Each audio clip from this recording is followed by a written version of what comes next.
Hello, salutations. Quand je dis Andou, clé clé,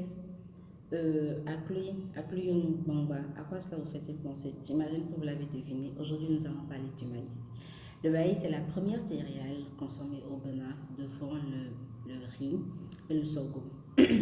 En sécurité alimentaire, elle occupe une place très importante au Bénin parce que c'est la céréale vraiment le plus consommée. Dans l'alimentation des enfants, on utilise le maïs pour la production des farines associées à des sources protéiques et nous l'utilisons aussi par exemple pour faire des bouillies, même pour les personnes âgées.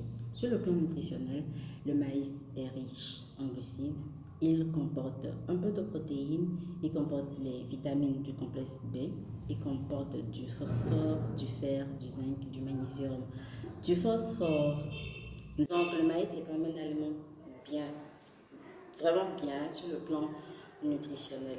Alors pour les personnes diabétiques ou les personnes qui souffrent d'hypertension artérielle ou d'autres maladies, c'est un aliment qui peut se consommer et qui doit se consommer lorsqu'il est accompagné d'une bonne quantité de légumes. Du fait de sa disponibilité financière et du fait de sa disponibilité aussi géographique, c'est un aliment que nous ne devons pas exclure de leur alimentation.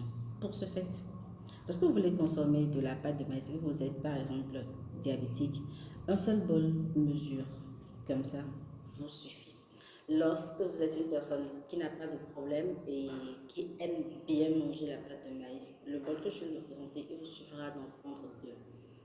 Deuxième chose qui me tient à cœur, c'est la comparaison que l'on fait souvent entre la pâte de maïs et la cassa. On dit, enfin, je sais pas, la plupart de mes patients me disent par exemple, je n'aime pas manger le maïs, je préfère la cassa. C'est une erreur. Parce que la cassa est débarrassée de son, c'est-à-dire les fibres que contient la farine complète de maïs ne sont pas retrouvées dans la cassa.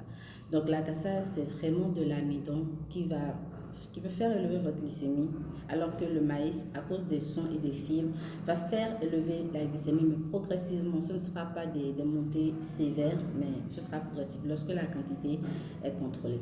Donc, dites-moi, comment est-ce que vous consommez le maïs? Sous quelle forme? Quelles sont les différentes formes que vous connaissez?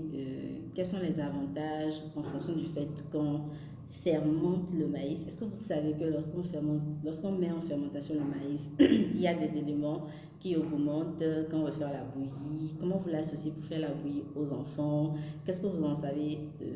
Dites-moi en commentaire et je répondrai, j'apporterai des éclaircissements parce que honnêtement, je ne pourrais pas tout dire sur le maïs dans cette vidéo. Voilà, donc c'est ce que je tenais à dire sur le maïs.